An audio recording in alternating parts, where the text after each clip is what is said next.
Hello everyone, welcome to the Selection Classes. दोस्तों, आज का थंबनेल आपने पढ़ा होगा और थंबनेल पर सीधा सीधा लिखा था कि CGL 2020 के लिए जीएस कैसे और कहां से पढ़े। दोस्तों, बहुत इंपॉर्टेंट सब्जेक्ट है जीएस यदि मैं बात करता हूं, और इसका खेल टायर 1 में ख़त्म हो जाता है हालांकि, बट इसके दिए हुए जो अंक हैं दोस्तों टायर 4 तक आपकी हेल्प करते हैं रैंक बूस्ट करने में। तो आप इसको लाइटली बिल्कुल नहीं ले सकते, और यदि आप चाहते हैं कि कम से कम आप 40 नंबर या 40 से प्लस नंबर जीएस में लेके आए आउट ऑफ 50 टायर 1 में, तो आपको ये जो डिस्कशन है आज जो मैं करने वाला हूँ आपके साथ में, जो संवाद हो रहा है वन डायरेक्शनल संवाद एक्चुअली में ये, और ये आपके लिए हेल्पफुल होगा, डेफिनेटली होगा यदि आप इसको फॉलो करने की कोशिश करेंगे। तो उससे पहले दोस्तों एक सवाल उठता है कि CGL 2020 का एग्ज़ाम कब होगा। अब इसका ऑफिशियल जो डेट है वो तो किसी को नहीं पता एक्सेप्ट द कमीशन, बट मुझे ऐसा लगता है कि अभी कमीशन के पास थोड़ी सी पेंडेंसी ऑलरेडी है। CHSL 2018 का जो एग्ज़ाम था उन्होंने बोला था फाइनल कर देंगे जून के लास्ट में, 30 जून तक आई थिंक उन्होंने डेट दी थी यदि मैं गलत नहीं हूँ तो, बट 30 जून आने वाला है, मुझे कोई उम्मीद नहीं है कि वहाँ पर वो चीज़ों को क्लैरिफाई कर देंगे इतनी जल्दी। और आप ये लगा लो 2018 का एग्ज़ाम है, तो 2018 का एग्ज़ाम है तो 17 के दिसंबर में या 18 जनवरी फरवरी में इनका नोटिफिकेशन आया होगा। 3 साल से प्लस ये ले चुके हैं एक वैकेंसी को फुलफ़िल करने के लिए, तो बड़ा लेट लतीफ़ मामला है संस्था का, कमीशन का, बट उसके बारे में हम लोग डिस्कशन करके अपना समय ख़राब नहीं करेंगे। हमारा काम CGL 2020 का, तो जो मुझे एक टेंटेटिव डेट लग रही है, ये कोई ऑफिशियल नहीं है, मुझे लग रहा है ये सितंबर लास्ट या अक्टूबर मिड में ये एग्ज़ाम होने वाला है। क्यों होने वाला है? क्योंकि पहले अपना पेंडेंसी क्लियर करेगा कमीशन, उसके बाद इस एग्ज़ाम के बारे में सोचेगा।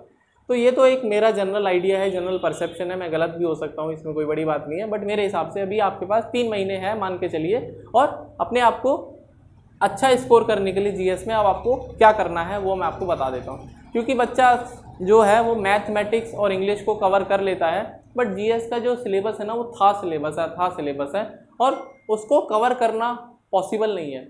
पॉसिबल दोस्तों इसलिए नहीं है कि आप उसको एक एंड से दूसरे एंड तक आप कितना भी जीएस अपना स्ट्रॉन्ग कर लीजिए, बट आप हर सवाल का उत्तर नहीं दे सकते। ये बात आपको भी पता है, और ये बात उन सारे एस्पायरेंट्स को पता है जो कि एग्ज़ाम की तैयारी कर रहे हैं। बट फिर भी कुछ एस्पायरेंट्स ऐसे होते हैं जो कि बहुत अच्छा स्कोर करते हैं जीएस में, 40+ वो स्कोर करते हैं, इवन 45 भी स्कोर करते हैं।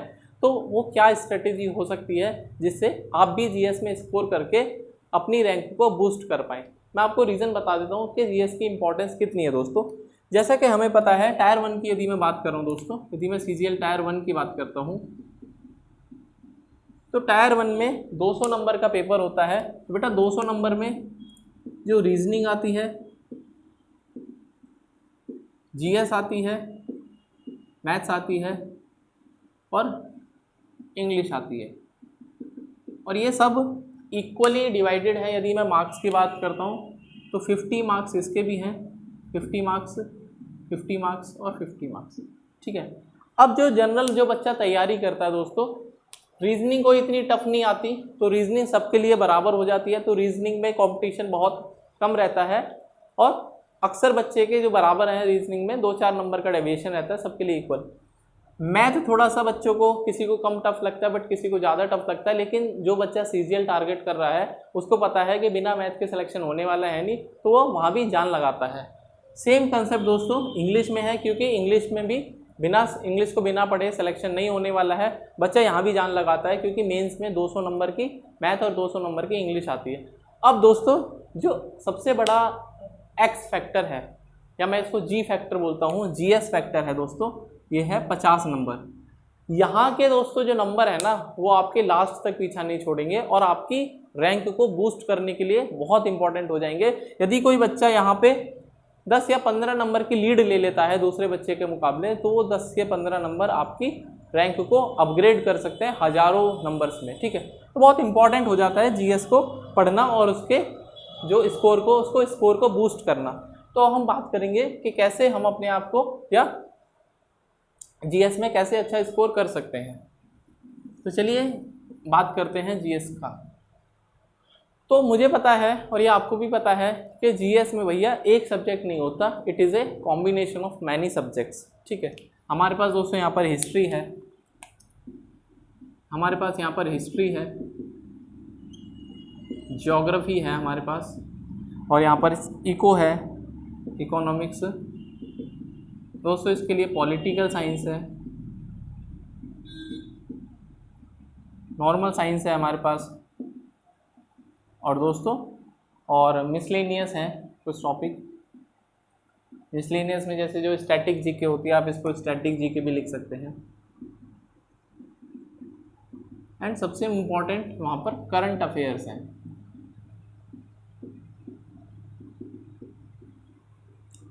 ठीक है, तो आई थिंक मैंने सारे जो इम्पोर्टेंट सब्जेक्ट हैं वो कवर कर लिए हैं, बट एक आध सब्जेक्ट रह गया हो तो कोई बात नहीं। बट हमें देखो 50 नंबर के लिए सारे सब्जेक्ट पढ़ने हैं। मैथ में क्या है, 50 नंबर के लिए सिर्फ मैथ पढ़नी है। इंग्लिश में 50 नंबर के लिए सिर्फ इंग्लिश पढ़नी है, और रीजनिंग में 50 नंबर के लिए सिर्फ रीजनिंग पढ़नी है। बट जीएस में 50 नंबर के लिए अलग अलग सब्जेक्ट पढ़ने हैं। मैथ का कम से कम ये होता है तो 10 चैप्टर है वो मैथ से रिलेटेड है, जो इंग्लिश के 20 चैप्टर है वो इंग्लिश से रिलेटेड है, जो रीजनिंग के दोस्तों 50 नंबर है वो इंग्लिश के जो रीजनिंग के जो चैप्टर्स हैं उन्हीं से रिलेटेड 50 नंबर है। बट यहाँ पर आप देखो कि एक तो यूनिफॉर्मिटी नहीं है, दूसरा सब्जेक्ट का इतना एक वाइड इन्होंने स्कोप कर रखा है कि यहाँ पर चीज़ें थोड़ी सी टिपिकल हो जाती हैं एक नॉर्मल बच्चे के लिए।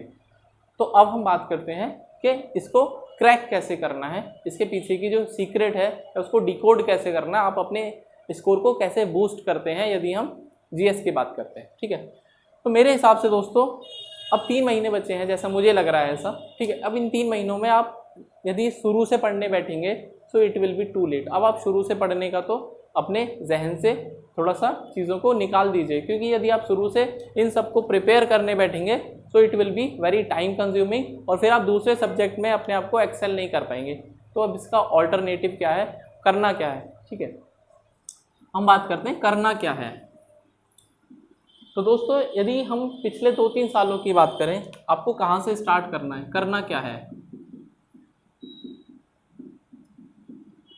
तो आपको उस वे में जाना है, हायर टू लोअर वे में। सबसे ज़्यादा उस सेक्शन को पढ़ने की कोशिश करिए जहाँ से नंबर ऑफ क्वेश्चंस ज़्यादा आते हैं। और पिछले 2-3 सालों की यदि मैं बात कर रहा हूँ दोस्तों, करंट अफेयर्स पे आप बिल्कुल फोकस कर लीजिए, और आप देखेंगे कि करंट अफेयर्स का जो सेक्शन है वो बहुत इंपॉर्टेंट होता जा रहा है एसएससी की प्रिपरेशन के लिए, क्योंकि कमीशन कम से कम 7 से 8 सवाल करंट अफेयर्स के, मतलब 15 से 16 नंबर, आप मान के चलिए 14 से 16 नंबर करंट अफेयर आपको दे रहे हैं। अब करंट अफेयर कितना पढ़ने हैं और कहाँ से पढ़ने हैं। ठीक है, तो कितना पढ़ने की यदि मैं बात करता हूँ तो दोस्तों 10 से 12 महीने के मेरे हिसाब से, दैट इज़ 10 से 12 महीने के करंट अफेयर आपको पढ़ने हैं। 10 से 12 मतलब 1 साल ही हो गया लगभग। अब पढ़ना है तो पढ़ना भाई, इसमें कोई झूठ वाली मैं आपको कह दूँ कि 3 महीने के करंट अफेयर पढ़ के चले जाओ, तो मैं बेईमानी नहीं करना चाहता, ना आपको गुमराह करना चाहता हूँ। 10 से 12 महीने के यदि आप करंट अफेयर पढ़ेंगे तो सवाल आपके छूटेंगे नहीं, एक आध छूट जाएगा कोई बात नहीं, but majority of the questions आप उनको कवर कर ले जाओगे। ठीक है, तो 10 से 12 महीनों के करंट अफेयर आपको पढ़ने हैं। अब पढ़ने कहाँ से हैं, सबसे बड़ी बात आती है दोस्तों ये। ठीक है, तो यदि मैं कहाँ से पढ़ने हैं, कहाँ से पढ़ने हैं, ठीक है, तो कहाँ से पढ़ने का दोस्तों हिसाब किताब ऐसा है कि डेली करंट अफेयर आप पहले सबसे पहली बात तो पढ़ना शुरू करिए, आज से इवन कल से पढ़ना शुरू करिए। ठीक है, डेली करंट अफेयर,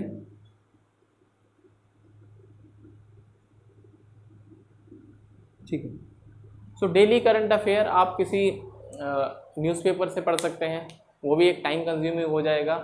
आप एक ऐप आती है करंट अफेयर के नाम से, टेक्स्ट बुक की शायद से आती है यदि मैं गलत नहीं हूँ, तो आप उसको डाउनलोड कर लीजिए एंड्रॉयड पर। वो दोस्तों आपको डेली करंट अफेयर देता है, और उसके बाद उसमें क्विज़ भी होता है। ठीक है, तो उससे क्या रहेगा, यदि मैं उसकी ऐप की बात करता हूँ तो आई थिंक वो करंट अफेयर क्विज़ के नाम से है, या डेली करंट अफेयर्स के नाम से सर्च करेंगे तो टेक्स्ट बुक से साथ उसका थोड़ा सा कम्बिनेशन है। तो बेटा वहाँ पर आपको daily current affair plus quiz देने हैं, और ये क्विज़ जो है वो डेली जब आप करंट अफेयर पढ़ते हैं तो उससे रिलेटेड होते हैं। और उसके बाद इस ऐप में क्या खास बात है दोस्तों कि यहाँ पर आपके पास वीकली करंट अफेयर्स हैं। जब आप एक हफ्ते के भी करंट अफेयर पढ़ लेंगे तो आपको ये पता रहेगा आपने कितना पढ़ा और कितना याद रहा। और वीकली के बाद दोस्तों यहाँ पर मंथली करंट अफेयर्स हैं। ठीक है, तो आप इस फॉर्मूले को अपना के देखिए, पहले आप डेली पढ़िए, एक हफ्ता हो जाए वीकली करंट अफेयर्स का क्विज दीजिए, उसके बाद जब एक हफ्ता हो जाए तो 4 हफ्ते में 1 महीना हो जाएगा, तो आप इनको कवर करने की कोशिश करिए। ठीक है, और यदि आपको अब प्रीवियस ईयर जैसे जून चल रहा है, जून से पहले आपको मई अप्रैल, मार्च, तो आपको बैकवर्ड डायरेक्शन में जाना है, ना कि आप सोचें कि जून 2020 को पहले पढ़े ना, ये गलती नहीं। पहले मई 2021 को, फिर अप्रैल 2021 को, मार्च, आपको बैकवर्ड डायरेक्शन में पढ़ना चाहिए, क्योंकि इससे क्या होगा, जो लेटेस्ट चीज़ें हैं वो आपके पास ज़्यादा चांसेस हैं एग्ज़ाम में आने के, क्योंकि एग्ज़ाम यदि 3 महीने बाद भी होता है, तो यदि मैं मई को कंसिडर करता हूँ तो 3 और 4 महीने का आपको पहले का करंट अफेयर याद हो जाएगा, ठीक है। तो यदि आप उल्टा शुरू करेंगे जून 2020 से, फिर सितंबर, जून के बाद जुलाई 2020, तो आप बेवकूफ़ी करेंगे, आपको बैकवर्ड डायरेक्शन में पढ़ना है, ठीक है। तो आप गूगल से बहुत सारी PDFs हैं दोस्तों, डाउनलोड कर लीजिए, आप उनको पढ़िए, ग्रेड अप से पढ़ लीजिए, एक अच्छी ऐप वहाँ भी है करंट अफेयर्स के नाम से। बट मैंने जो आपको ऐप बताई है वो ऐप में दोस्तों आपको उसका ऐप का लोगो भी यहाँ पर मैं आपको अभी बता दूंगा, ठीक है। तो उस ऐप को आप डाउनलोड करेंगे तो वहाँ पर प्रीवियस जो मंथ के हैं वो भी करंट अफेयर आपको पढ़ने को मिल जाएंगे डेली बेसिस पे, तो आप उनको पढ़ेंगे तो बहुत अच्छा रहेगा और आपकी चीज़ें स्ट्रांग हो जाएंगी। और कोशिश करिए दोस्तों कि 1 लाइनर्स पढ़ने की कोशिश करिए, ठीक है। 1 लाइनर्स में क्या होता है कि आपके पास एक क्वेश्चन रहेगा, उसका आंसर रहेगा, एक क्वेश्चन रहेगा, आंसर रहेगा। डिटेल में पढ़ने की ना कोशिश करें, सिर्फ आपको इम्पॉर्टेंट जो पॉइंट है वही पढ़ना है, आपको डिटेल में ज़्यादा पढ़ने की ज़रूरत नहीं है, सिर्फ 1 लाइनर्स पे फोकस करिए। एक अड्डा 247 भी ऐप आती है, आप चाहें तो उसको फॉलो कर सकते हैं, ये भी एक अच्छी ऐप है अड्डा 247। तो यहाँ से भी आप डेली करंट अफेयर पढ़ सकते हैं, ठीक है। तो डेली करंट अफेयर आप यहाँ से पढ़ सकते हैं, यहाँ भी डेली क्विज़ आते हैं, मंथली क्विज़ यहाँ पे भी हैं, जो वीकली क्विज़ यहाँ पे भी है। तो आप करंट अफेयर का सेक्शन, मैंने 2 ऐप आपको बताई, आप उससे पढ़ेंगे तो मोर देन सफिशिएंट हो जाएगा, आपको कुछ करने की ज़रूरत नहीं है। अब हम थोड़ा सा जो अपने कन्वेंशनल सब्जेक्ट्स हैं उनकी तरफ चलते हैं और चीज़ों को ख़त्म करने का प्रयास करते हैं, ठीक है।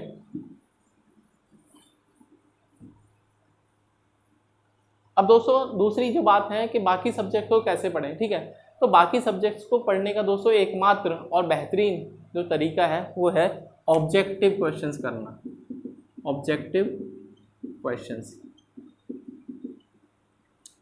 ठीक है। आप ऑब्जेक्टिव क्वेश्चन करना शुरू कर दीजिए। जब आप ऑब्जेक्टिव क्वेश्चन करना शुरू कर देंगे तो आपका सिलेबस धीरे धीरे कवर हो जाएगा।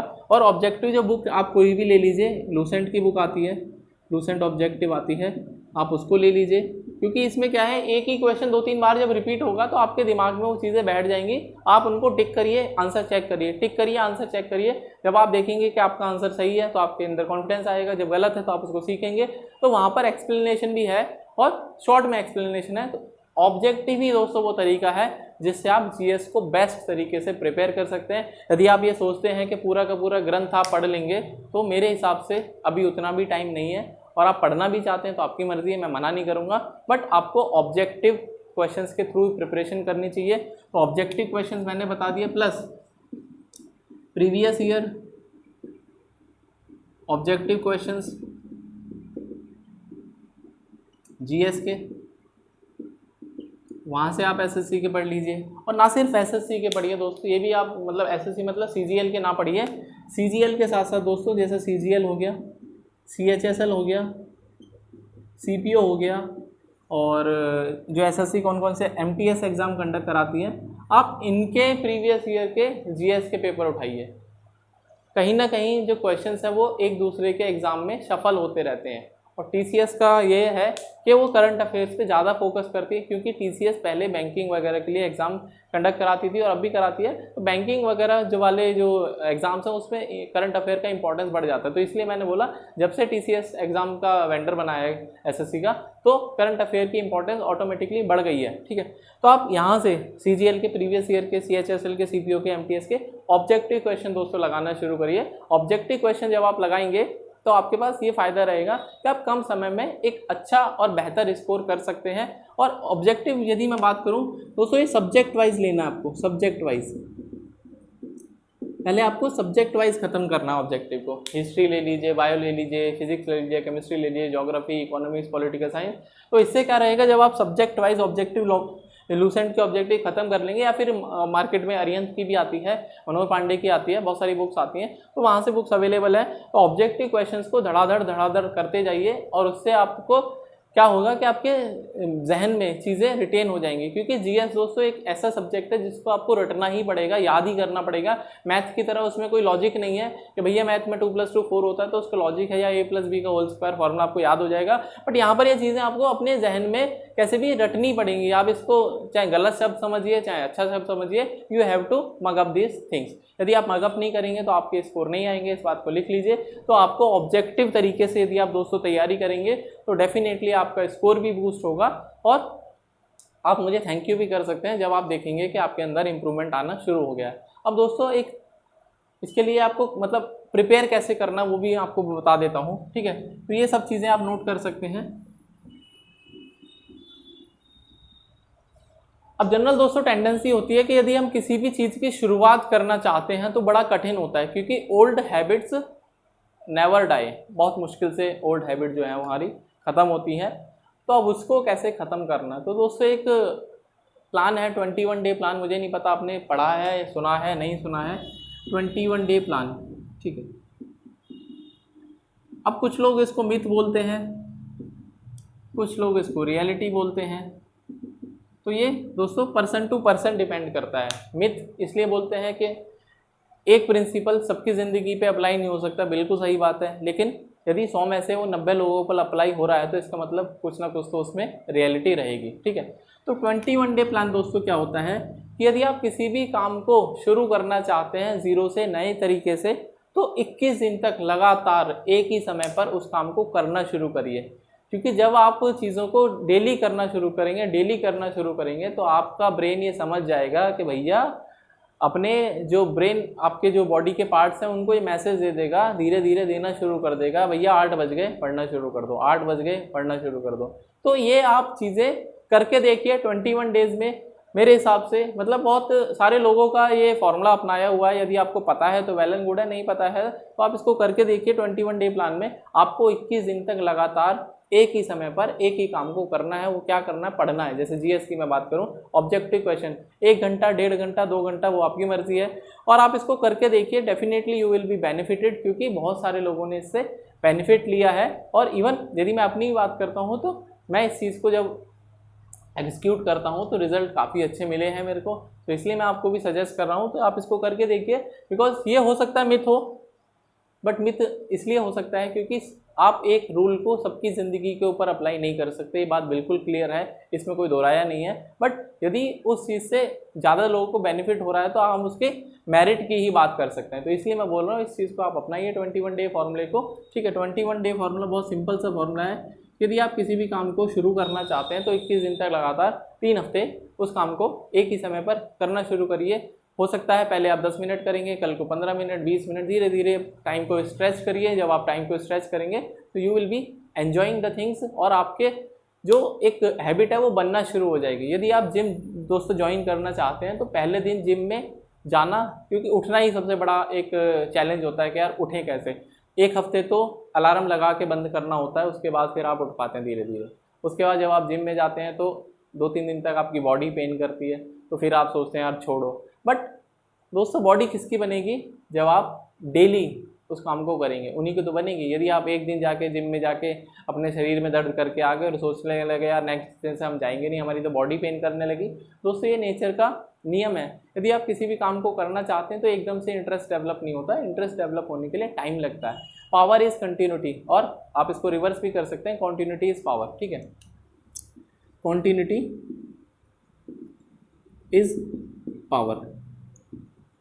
यदि आप किसी भी चीज़ को कॉन्टिन्यूस करेंगे तभी उसके अंदर पावर जनरेट होगी, ठीक है, तभी उसके अंदर पावर जनरेट होगी। यदि आप ये सोच लें कि मैं प्रिपरेशन 1 दिन में ख़त्म कर दूंगा, मान लो जीएस आपको पढ़ना है और आपने सोचा मैं 1 दिन में हिस्ट्री ख़त्म कर दूंगा, तो ना तो आपको कुछ सीखने को मिलेगा, ना फिर हिस्ट्री में आप पढ़ेंगे तो जैसे तैसे बस पढ़ेंगे। बट आप डेली यदि कुछ पढ़ेंगे धीरे धीरे तो आपका हिस्ट्री में इंटरेस्ट भी डेवलप होगा और आप चीज़ों को बेहतर तरीके से जानने की कोशिश करेंगे। क्योंकि क्यूरोसिटी तब तक आपके अंदर डेवलप नहीं करेगी जब तक आप चीज़ों को समझे ना, और समझने के लिए दोस्तों थोड़ा टाइम देना पड़ता है, ठीक है। तो इसलिए बोल रहा हूँ कॉन्टिन्यूटी इज़ पावर। धीरे धीरे अपने आप को अडेप्ट करने की कोशिश करिए। 21 दिन का जो फॉर्मूला है उसको अप्लाई करके तो देखिए, हो सकता है कुछ नया हो जाए, कुछ बदल जाए और आप चीज़ों को बेहतर तरीके से कर पाएँ।